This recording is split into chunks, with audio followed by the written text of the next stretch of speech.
My daughter-in-law handed me a laminated badge on a Tuesday morning and told me I would need to wear it any time I was on the premises. The badge said, "Visitor." The premises was a building I had owned for 31 years. I stood there in the parking lot of my own event venue, the place I had built with my bare hands and my late husband's savings and 12-hour days that had turned my hair from brown to silver, and I looked down at that little laminated rectangle and thought, she has no idea what she has just done. But I am getting ahead of myself. Let me take you back to the beginning, because this story only makes sense if you understand what I gave away, and why, and the very particular kind of woman my daughter-in-law believed she was dealing with. My name is Dorothy. I am 67 years old. I have been a widow for 4 years. For 31 of those years, my husband Gerald and I ran Hargrove Events, a catering and venue business out of a converted warehouse in central Ohio that we had scraped together every penny to renovate. We did wedding receptions, retirement dinners, corporate galas, anniversary parties. We built something real, not flashy, not famous outside our county, but real. The kind of business where the phone rings in January because someone who came to a party in October can't stop thinking about the food and the flowers and the way the string lights looked over the dance floor. Gerald died of a heart attack 4 years ago, in March, on a Wednesday, while he was reviewing invoices at the kitchen table. He was 66. We had talked about retirement, about maybe selling the business or handing it down, but it was always something we said we would get to later, and then later became never, the way it does, and I found myself alone, running a business that had always been a two-person operation in the deepest sense of that word. My son Michael stepped in. He was 38, had worked at a marketing firm for 10 years, and had always been peripheral to the business he would help at events in college, knew the staff by name, understood the rhythms of it. When he offered to come on full-time after his father died, I was grateful in the way only a grieving widow who is also suddenly the sole proprietor of a catering company can be grateful. It felt like Gerald had sent him. Michael met his wife Renata at a conference 2 years before his father passed. She was a corporate events planner, which meant she and Michael had a shared professional language, which I think is part of what drew him to her quickly. They married 14 months after they met. I was not able to attend the ceremony in person. I had a hospitalization that week, a gallbladder situation that came on fast, and this matters later, so I want you to hold on to it. I met Renata for the first time at Thanksgiving, 8 months after the wedding. She brought a store-bought pie and corrected my pronunciation of charcuterie twice at the dinner table. I told myself I was being uncharitable. Gerald always said I had high standards for people and sometimes confused high standards with judgment. I tried to remember that. For the first year after Michael joined the business, things went well enough. He had good ideas for the website, modernized our booking system, brought in 2 corporate clients I never would have reached on my own. I was tired in a way that only grief and operational overload can produce, and it was a relief to share the weight. Renata joined the staff formally about 6 months in, as an event coordinator. She was efficient. She was very good at the parts of the job that required a certain decisive coldness: vendor negotiations, staffing cuts, budget enforcement. These are not small things. I recognized her competence even when I found her difficult. The first thing I noticed was small. She rearranged my office. I had a corner office in the back of the venue, which had been mine since the day we opened. The day I came in and found my desk had been moved to face the wall instead of the window, and the small framed photograph of Gerald and me at our first New Year's event had been relocated to a shelf I couldn't see from my chair. I thought it was a miscommunication with the cleaning crew. I moved everything back. 2 weeks later, it happened again. "We're trying to optimize the space," Renata told me. "The light in that corner creates a glare issue for the new monitor setup." I had been working in that office since before she knew my son existed. But I moved the desk back again, quietly, and said nothing. Then came the staff meetings. I had always run a Monday morning meeting with the full team. It was the heartbeat of how we operated, how Gerald and I had always done it. Michael began running them. I understood that. What I did not understand was when Renata began contradicting things I said in front of the staff, not rudely, but persistently, in a way that carried a particular message, a way of saying, "Well, Michael and I have discussed," that made everything I offered sound like a suggestion from a well-meaning emeritus who didn't quite have her hand on the pulse anymore. "Mom, she means well," Michael told me when I brought it up one evening. She's just very direct. I know what direct looks like, I said. This is something else. He looked uncomfortable in the way that men look when they are caught between two women they love and have decided, consciously or not, that one of them is more important to keep happy in the long run. It was around this time that Michael began talking to me seriously about the transition. That was the word he used, transition. He said it the way doctors say prognosis, carefully, watching your face. He said that for the business to grow, for investors to take it seriously, for their future children to have something real to inherit, the ownership structure needed to be formalized. He said that my having a silent role while he and Renata managed day-to-day operations created legal ambiguity. He said his attorney had drawn up paperwork. What Michael proposed was this. I would transfer operational control and the business entity itself, the LLC, the brand, the client contracts, the staff to him and Renata as co-owners. I would receive a monthly stipend, access to the venue for personal use, and a consultancy title. He said it was what his father would have wanted, to see the business continue and grow. He said that last part looking me directly in the eye, and I think he believed it, which is the saddest part of all of it. I signed the operating agreement transfer in October. What Michael did not ask about, and what Renata with all her corporate events expertise apparently never thought to verify, was the building. Hargrove Events. The business and the building that housed it were two entirely separate entities in our structure. The LLC held the business. The building, the warehouse property, the parking lot, the 3-acre lot it sat on, those had always been held in a separate property trust, one that Gerald and I had set up in the early years on the advice of our accountant, specifically to protect our personal asset from business liability. The property trust named me as sole trustee and beneficiary. When I signed over the business, I signed over the business. The building was never part of the conversation, because Michael never asked, and I did not volunteer the distinction. I want to be honest with you about something. I noticed he didn't ask. I noticed it clearly. I was not planning a trap, but I was 67 years old, and I had watched my daughter-in-law spend 18 months making me feel like a visitor in my own life. And I believe I understood, somewhere quiet and certain inside me, that the day might come when the distinction would matter, so I did not raise it. I signed what was in front of me. I said goodbye to the attorney who had been Gerald's friend for 20 years. And I drove home and sat in the kitchen where my husband used to review invoices, and I talked to him for a while. After the transfer, the changes came faster. Within 3 weeks, the Monday meetings were held without me. I heard about this from Linda, who had been our head cook for 11 years, who called me at home to ask if everything was all right. They said you'd be stepping back, Linda said carefully, the way people speak when they don't want to get in the middle of something. I started coming in less. Not because anyone asked me to stop coming, not yet, but because every time I was there I could feel the way the air changed. Staff who had known me for a decade would glance at Renata before answering my questions. My consultancy title turned out to mean that I was CC'd on emails I had no authority to act on. The stipend arrived each month with an automated transfer notification and no other communication. One afternoon in January, I came in to pick up a framed award from the wall of the main hall, a Regional Business Excellence Award. Gerald and I had won 12 years ago, something I wanted to have at home. Renata met me in the hallway. Dorothy. She said she had stopped calling me Mom sometime in November going forward. Could you let us know in advance when you're planning to stop by? It helps with scheduling. I own the building, I said. She smiled the way someone smiles when they're deciding whether a comment is worth engaging with. Of course.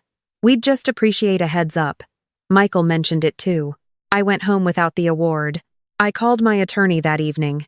Not to do anything yet, just to talk through what I was looking at. His name was Robert Chen, and he had been my attorney and Gerald's for 22 years, and he had been the one to set up the property trust in the first place. I asked him to remind me, in plain terms, what the current situation was. He reminded me. The property trust was intact, untouched by the October transfer, clear of any claim by the LLC or its new owners. The building, the lot, the parking area, all of it remained mine. The LLC was currently operating on the property under an informal arrangement that had never been documented, because no one had thought to document it, which meant there was no lease, which meant there was no guaranteed right of occupancy. How much notice would they be entitled to? I asked. Robert was quiet for a moment. Dorothy, he said. What are you thinking about doing? I'm not thinking about doing anything yet, I said. I'm asking a legal question. He walked me through it. Without a lease agreement, the occupancy situation was informal. A formal notice period would be determined by the court if contested. But given the circumstances and the property trust structure, I had substantial standing. He said if I wanted to formalize the arrangement on my terms, meaning a lease that included specific conditions, I had every right to do so. I thanked him and told him I would be in touch. The badge happened in February. My daughter-in-law handed it to me in the parking lot on a Tuesday morning, told me it was a new security protocol, told me all non-staff were required to wear visitor identification on the premises. She said it with the smooth professional efficiency that she brought to everything, the tone that made unreasonable things sound like policy. I looked at the badge. I looked at her. Thank you, I said. I put the badge in my pocket. I got back in my car. I sat there for a moment, in the parking lot of a building I had owned for 31 years, in the February cold, and I thought about Gerald, and about the award still on the wall inside, and about Linda, who had been calling me every few weeks just to check in, and about the 31 years of work that had made this place what it was. Then I took out my phone and I called Robert Chen. Draw up a lease, I told him. I want it on their desks by Friday. The lease was 12 pages. Robert knew what he was doing. It established a fair but formal monthly rental figure based on current market rates for comparable commercial properties in the area, and it contained a conduct clause, which Robert had suggested, and which I had agreed to after some thought. The clause stated that the property owner retained the right to access the premises at any time, that no signage modifications could be made without written approval, that the property owner could not be subject to restrictions on access, identification requirements, or any treatment inconsistent with her status as landlord. It also contained a clause that the lease could be terminated with 90 days' notice if the conduct clause was violated. Michael called me 2 hours after the documents arrived. Mom. His voice had the particular quality of someone who has been surprised by information they feel they should have had access to earlier. What is this? It's a lease agreement, I said, for the building, which I own. You! He stopped. The building was always part of the deal, Mom. Everyone understood that. Did you ask? I said, not unkindly. Did your attorney ask? Did Renata ask? Silence. Michael, I said, I love you. I have always loved you. I am not doing this to punish you. I am doing this because your wife handed me a visitor badge for a building I own, and before that, she scheduled meetings without me, and rearranged my office, and made it clear in 100 small ways that I was no longer a person with standing in a place that I built. I am doing this so that we are clear about what the situation actually is. Renata is she has a way of doing things. I know what she has, I said. I've known for a while. What I need to know now is whether you want to work something out, or whether you need me to contact Robert again. He asked for a week. I gave him 10 days. What happened in those 10 days I know partly from Michael and partly from Linda, who heard things. Renata apparently told my son that I was being vindictive, that I had planned this from the beginning, that no reasonable mother would do this to her own child. My son apparently said very little, because Michael has always been a man who goes quiet when he doesn't know what to think, and I believe he genuinely didn't know what to think. He had not understood the structure of what his parents had built. Gerald and I had never sat him down and walked him through the full picture that was our failure, and I acknowledge it. On the 9th day, Michael came to my house alone. He sat at the kitchen table where his father used to sit, and he looked tired in a way that was new on his face. And for a moment he looked very young to me, the way your children always do when they're in pain, no matter what they've done. She was wrong to give you that badge, he said. I should have said something when she told me she was going to do it. I knew it wasn't right, and I let it happen. I waited. I've been letting a lot of things happen, he said. I don't think I understood what I was doing. Tell me what you want, I said. He said he wanted me to be part of the business.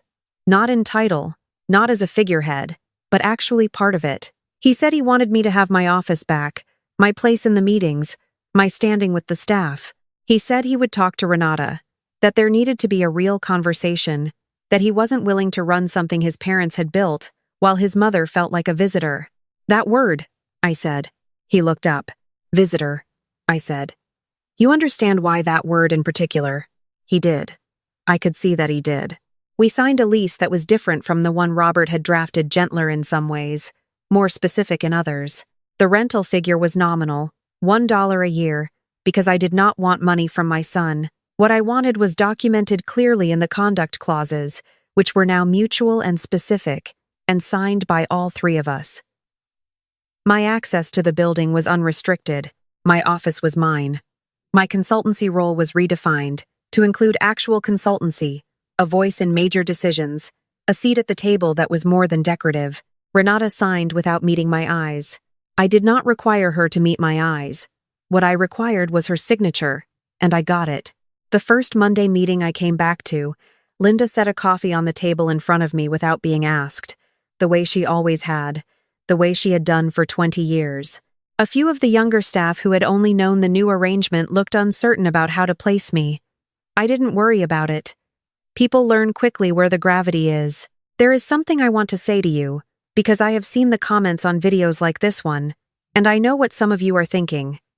You are thinking, why did she wait so long? Why didn't she speak up sooner? Act sooner? Put her foot down the first time the desk was moved? I have thought about this. I have thought about it a great deal. The honest answer is that I was grieving. When you lose the person who was your partner in the fullest sense, not just your spouse but your co-builder, the person whose judgment you trusted more than your own, in the moments when you weren't sure, you become, for a while, smaller than yourself. You second-guess things you would not have second-guessed before. You let things go because you don't have the certainty you used to have, because the person who helped you be certain is gone. Renata read that. She is smart enough to have read it, and she used it. And I don't say that with anger anymore, only with clarity. What I want you to understand is that grief is not weakness, and patience is not passivity, and there is a difference between a woman who doesn't know her own strength and a woman who is waiting until she knows exactly what she is doing before she acts. Gerald always said, I was methodical. He meant it as a compliment, and I took it as one. The building was always in my name. It was always going to be in my name until I chose otherwise. And I chose to wait until I understood exactly what I was dealing with before I made that choice matter. The award is back on my desk now. Not the wall of the main hall, my desk, in my office, where I can see it when I am working. Gerald's face in the photograph looks exactly the way it always did, a little surprised to have won anything, a little proud in spite of himself.